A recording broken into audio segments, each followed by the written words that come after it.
Students, welcome to maths teaching. আমি আজকে আবার এসে গেছি। আজকে আমরা দেখব অ্যাকর্ডিং টু টেন্স। টেন্স আমরা জানি, টেন্স মানে কি বোঝায়? টেন্স মানে হচ্ছে কাল, অর্থাৎ আমরা যে সময় যে কাজটা করি, অর্থাৎ পাস্ট, প্রেজেন্ট, ফিউচার। আজকে আমরা দেখে নেব যে প্রেজেন্ট টেন্সের 4টে পার্ট আছে, পাস্ট টেন্সের 4টে পার্ট আছে, ফিউচার টেন্সের 4টে পার্ট আছে। কিন্তু তোমরা কি দেখে কিভাবে বুঝবে যে কোনটা প্রেজেন্ট ইনডেফিনাইট, কোনটা প্রেজেন্ট কন্টিনিউয়াস, কোনটা প্রেজেন্ট পারফেক্ট, কোনটা প্রেজেন্ট পারফেক্ট কন্টিনিউয়াস? ঠিক এইভাবেই পাস্ট টেন্সটা, ফিউচার টেন্সে কোন জিনিসটা দেখে সেন্টেন্সের মধ্যে আমরা কোন ওয়ার্ডগুলো দেখে আমরা বুঝতে পারবো যেটা কোন টেন্স। প্রথমে আমরা যদি টেন্সটাকে রেকগনাইজ করতে পারি তাহলে কিন্তু আমরা সেটা সম্বন্ধে লিখতে পারবো বা সেখানে কোথায় ভুল আছে আমরা বার করতে পারবো। আর যদি টেন্সটাই রেকগনাইজ করতে না পারি যেটা কোন টেন্স, তাহলে কিন্তু আমরা কোথায় ভুল আছে সেটা বার করতে পারবো না। চলো আজকে দেখে নিই আমরা খুব সহজভাবে। এই জিনিসগুলো কিন্তু বোঝার মতো না, এগুলো জাস্ট মুখস্থ রাখা, যে এই ওয়ার্ডগুলোকে যদি আমি জানি কোন সেন্টেন্সের মধ্যে যদি থাকে তাহলে আমরা বুঝে নেব এটা কোন টেন্স। প্রেজেন্ট টেন্স আমরা প্রেজেন্ট ইনডেফিনাইটকে আমরা কি দেখি? প্রেজেন্ট ইনডেফিনাইট বলতে আমরা কোনটা বুঝি? যেটা আমরা রেগুলার করি, যে কাজটা আমরা রেগুলার করি, যেটা কাজটা আমরা করতে অভ্যস্ত। Always, everyday, daily, regularly, occasionally, sometimes, often, generally. এই ওয়ার্ডগুলো যদি সেন্টেন্সের মধ্যে থাকে তার মানে সেটা সিম্পল প্রেজেন্ট বা প্রেজেন্ট ইনডেফিনাইট। অলওয়েজ সব সময়, এভরিডে রোজ, ডেইলি অর্থাৎ রোজ, রেগুলারলি সেটাও রোজ বোঝাচ্ছে, প্রতিদিন বোঝাচ্ছে, অকেশনালি মাঝে মাঝে, সামটাইমস মাঝে মাঝে, অফেন কখনো, জেনারেলি মানে স্বভাবত বা সাধারণত। এই যখন ওয়ার্ডগুলো যখন কোনো সেন্টেন্সের মধ্যে আমরা দেখতে পাবো, দ্যাট মিনস সেখানে কি হবে সেটা আমরা কি বুঝে নেব সেটা সিম্পল প্রেজেন্ট বা প্রেজেন্ট ইনডেফিনাইট। আর আমরা প্রেজেন্ট ইনডেফিনাইট জানি আমরা কি হয়, যেখানে আমরা রোজ করি, অর্থাৎ subject verb, subject and verb. Next যখন প্রেজেন্ট কন্টিনিউয়াস টেন্স আমরা প্রেজেন্ট কন্টিনিউয়াস টেন্স মানে যে কাজটা বর্তমানে চলছে, যেমন আমি এখন তোমাদেরকে পড়াচ্ছি, যে কাজটা বর্তমানে চলছে সেটা প্রেজেন্ট কন্টিনিউয়াস টেন্স। তো সেটা আমরা সেন্টেন্সের মধ্যে কি দেখব? যখন তোমার যদি কনফিউশন হয়, মেনলি আমরা জানি কি থাকে সেখানে, ইজ, অ্যাম, আর ভার্বের সাথে আইএনজি। সাবজেক্টের পরে থাকে ইজ, অ্যাম, আর ভার্বের সাথে আইএনজি। তবুও যদি সেখানে কনফিউজ তোমরা হয়ে যাও তাহলে এখানে কি থাকবে? নাও, মানে এখন যে কাজটা চলছে, at this time, at this moment, যে কাজটা এখন আমি করছি, এখন যেটা চলছে সেটা present continuous tense. Now, at this time, at this moment, now I am teaching, now you are reading, now you are sleeping. Understood? তাহলে এই ওয়ার্ডগুলো যদি সেন্টেন্সের মধ্যে থাকে তাহলে আমরা বুঝে নেব যে এটা কোন tense? Present continuous tense. Present perfect tense আমরা কিভাবে বুঝবো? যেই কাজটা আমরা প্রেজেন্ট পারফেক্ট টেন্সে সবথেকে যেটা আগে দেখবে তোমরা, যেটা হ্যাভ, হ্যাজ আছে আর ভার্বের থার্ড ফর্ম আছে। হ্যাভ, হ্যাজ, ভার্বের থার্ড ফর্ম। তবুও যদি তোমরা কনফিউজড হয়ে যাও তাহলে তোমরা এই ওয়ার্ডগুলো দেখবে, জাস্ট নাও, যে কাজটি এক্ষুনি হয়েছে, হি has come, he has come, came, come, ভার্বের third form, he has come. তাহলে এই যে just now, he has come just now. Ever, recently, already, yet, এই ওয়ার্ডগুলো যদি থাকে সেন্টেন্সের মধ্যে তাহলে তোমরা কি বুঝে নেবে যেটা প্রেজেন্ট পারফেক্ট টেন্স। আর অবশ্যই তো ভার্বের হ্যাভ আর ভার্বের থার্ড ফর্ম, হ্যাভ, হ্যাজ, ভার্বের থার্ড ফর্ম। আন্ডারস্টুড? এগুলোকে তোমরা মুখস্থ করে নেবে। এইগুলো কিন্তু এগুলো সাইন অফ টেন্স। এই ধরনের ওয়ার্ডগুলো যখন কোন সেন্টেন্সের মধ্যে থাকে আমরা তাহলে কিভাবে রেকগনাইজ করতে পারি? এই ওয়ার্ডগুলো দেখে। ঠিক আছে? Present perfect continuous, since, for, আর how long.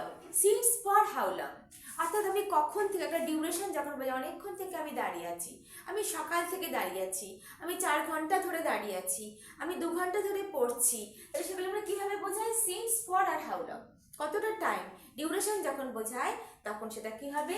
Present perfect continuous tense. তাহলে বোঝাতে পারলাম যে কোনটা প্রেজেন্ট ইনডেফিনাইট হবে, কোনটা প্রেজেন্ট কন্টিনিউয়াস হবে, কোনটা প্রেজেন্ট পারফেক্ট হবে, কোনটা প্রেজেন্ট পারফেক্ট কন্টিনিউয়াস হবে। ঠিক তেমনই পাস্ট টেন্স আমরা কিভাবে দেখব? ঠিক প্রেজেন্ট টেন্সের অপোজিটটা দেখব। দেখো, পাস্ট টেন্সে ইয়েস্টারডে, যেটা হয়ে গেছে, yesterday, last day, last month, বা প্রিভিয়াস ডে, বা এগো, আগে। ঠিক আছে? এই ধরনের ওয়ার্ডগুলো যদি সেন্টেন্সে থাকে তাহলে আমরা কি বুঝে নেব? Simple past. সিম্পল অর্থাৎ যে কাজটা অতীতে হয়ে গেছে, আমি যেতাম, আমি করতাম, আমি খেতাম। ঠিক আছে? এবারে দেখো পাস্ট কন্টিনিউয়াস টেন্স, যেটা অতীতকালে চলছিল, যেটা প্রেজেন্ট কন্টিনিউয়াস বর্তমানে চলছে, ঠিক সেই কাজগুলোই অতীতকালে চলছিল, সেটা পাস্ট কন্টিনিউয়াস টেন্স। সেখানে কি থাকবে? Past continuous, at that time, ওই সময়ে, দেন তখন, নাও অ্যান্ড দেন, নাও এখন, দেন তখন। নাও হলে প্রেজেন্ট কন্টিনিউয়াস টেন্স, দেন হলে past continuous tense. Now and then, that time ওই সময়, অ্যাট দ্যাট মোমেন্ট ওই সময়, ঠিক আছে, আর দেন তখন। তাহলে এই ওয়ার্ডগুলো কিন্তু থাকবে পাস্ট কন্টিনিউয়াস টেন্সের মধ্যে। আন্ডারস্টুড? আমি তোমাদের বোঝাতে পারছি? ঠিক এই জিনিসগুলো কিন্তু তোমরা মুখস্থ করবে, এগুলো কিন্তু বোঝার নয়, এগুলো জাস্ট মুখস্থ করবে। এগুলো তোমাদের মুখস্থ থাকে, তারপরে তো টেন্সের ব্যবহার তোমাদের আছে, কোনটা কোন টেন্সে কি ধরনের ভার্ব ব্যবহার হচ্ছে। Past perfect continuous tense, past perfect continuous tense তোমাদের আমি কি বোঝাচ্ছি দাঁড়াও, বিফোর আর আফটার থাকবে। আমি জাস্ট এরপরে তোমাদের বোঝাচ্ছি। পাস্ট কন্টিনিউয়াস টেন্স আমি কি বোঝাবো, ওই সিনস আর ফর বা ইউজ অফ হ্যাড বিন, যেখানে আমি present continuous tense, present perfect কন্টিনিউয়াসে হ্যাভ বিন হ্যাজ বিন বসাচ্ছি, সেখানে পাস্ট কন্টিনিউয়াস টেন্সে, পাস্ট পারফেক্ট কন্টিনিউয়াস টেন্সে হ্যাড বিন, শুধুমাত্র হ্যাড বিন এর ইউজ হবে, তার সাথে সিনস আর ফর, সেখানে একটা টাইম ধরে, টাইম মেনশন, ডিউরেশন আছে, ঠিক আছে। ফিউচার টেন্সে আমরা কি দেখব, নেক্সট ডে, যেটা প্রিভিয়াস ডে পাস্ট টেন্সে, ফিউচার টেন্সে নেক্সট ডে, পরের দিন, নেক্সট ডে, টুমরো, এই ধরনের ওয়ার্ডগুলো যদি থাকবে, অবশ্যই থাকবে, তার মানে বুঝে নেবে সেটা ফিউচার টেন্স। আর ফিউচার পারফেক্ট টেন্সে by, by this time, by that time, ঠিক আছে। তাহলে এই ধরনের ওয়ার্ডগুলো যখন থাকবে তখন আমরা বুঝে নেব ফিউচার টেন্স। অবশ্যই ফিউচার টেন্স বুঝতে তোমাদের কোনো অসুবিধা হবে না। এরপরে দেখো তোমাদের আমি একটু ডিটেলসে বোঝাচ্ছি পাস্ট পারফেক্ট টেন্সটা কিভাবে তোমরা বুঝবে। এবারে আশা করি তোমরা এইগুলো স্ক্রিনশট নিয়ে নাও, তোমরা জাস্ট মুখস্থ করে নেবে।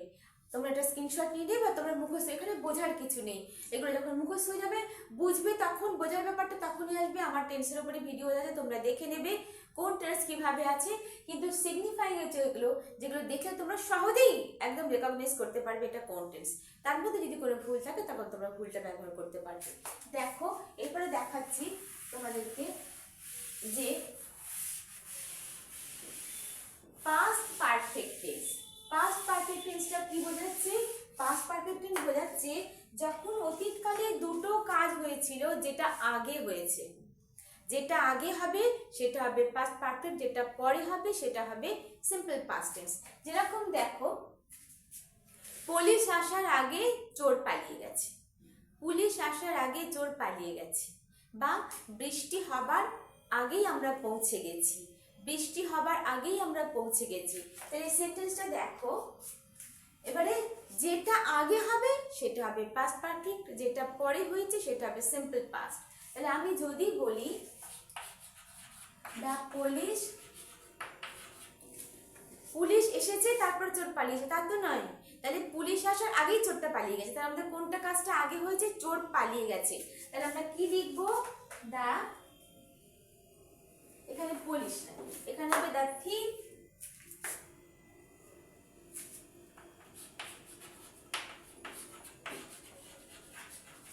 had before police come, police came। তাহলে কোন কাজটা আগে হয়েছে, চোর, চোর পালিয়ে গেছে আগে, the thief had run away before police came, before police came। তাহলে যেই কাজটা পরে হয়েছে সেটা সিম্পল পাস্ট, আর যেই কাজটা আগে হয়েছে সেটা হবে ভার্বের পাস্ট পারফেক্ট টেন্স, ভার্বের past perfect tense. the thief had run away, run run run, এটা হবে পাস্ট পারফেক্ট। বৃষ্টি হবার আগেই আমরা পৌঁছে গেছি, তাহলে কোনটা আগে হয়েছে, আমরা পৌঁছেছি পরে বৃষ্টি হয়েছে, বৃষ্টি হবার আগে আমরা পৌঁছে গেছি। তাহলে we had reached before rain started, before rain started, বৃষ্টি হবার আগেই আমরা পৌঁছে গেছি। তাহলে আমাদের পৌঁছানোটা আগে, তার পরের কাজটা, দুটো এখানে ক্লজ আছে। রেন স্টার্টেড, এটা সিম্পল পাস্ট কারণ এটা পরে হয়েছে, আর আমরা আগে পৌঁছেছি, we had reached, that is past perfect tense. তাহলে পাস্ট পারফেক্ট টেন্স তোমাদের বোঝাতে পারলাম, যখন দুটো, কিভাবে তোমরা রেকগনাইজ করবে যে দুটো কাজ দেখবে, একটা বা বড় সেন্টেন্সের মধ্যে দুটো ক্লজ আছে, যেটা মেইন ক্লজ বা যেটা আগে হয়েছে সেটা হবে পাস্ট পারফেক্ট, যেটা পরে হবে সেটা সিম্পল পাস্ট। আন্ডারস্টুড? বোঝাতে পারলাম? ডাক্তার আসার আগেই রোগী মারা গেছে, তা কোনটা আগে হয়েছে? আগে রোগী মারা গেছে। The patient had died before doctor came. Doctor কেমটা সিম্পল পাস্ট, আর যেটা আগে হয়েছে সেটা পাস্ট পারফেক্ট টেন্স। তাহলে বোঝাতে পারলাম যে দুটো কাজের মধ্যে যে কাজটা আগে হয়েছে, ডিউরেশন মানে যেটার আগে সেটা পাস্ট পারফেক্ট, যেটা পরে সেটা সিম্পল পাস্ট। বোঝাতে পারলাম? তাহলে তোমরা কিভাবে টেন্সকে রেকগনাইজ করতে পারবে? ওই সিম্পল যে ওয়ার্ডসগুলো আছে এগুলো তোমরা মুখস্থ করো, অবশ্যই মুখস্থ করো, এগুলো বোঝার কিছু নেই। তারপরে তোমরা সেন্টেন্স দেখে টেন্সকে রিকগনাইজ করো। আন্ডারস্টুড? আজকের মধ্যে এই ভিডিওটা এখানে শেষ। নেক্সট ডে তোমাদের এর উপরে আরও কিছু কিছু জিনিস আছে যেগুলো তোমাদের দেখাবো, যেগুলো তোমরা দেখলে সহজে চিনতে পারবে এটা কোন টেন্স। তারপরে তোমরা সেই টেন্সের মধ্যে যদি কোনো ভুল থাকে সেন্টেন্সের মধ্যে তোমরা সেটাকে ক্ল্যারিফাই করতে পারবে। আন্ডারস্টুড?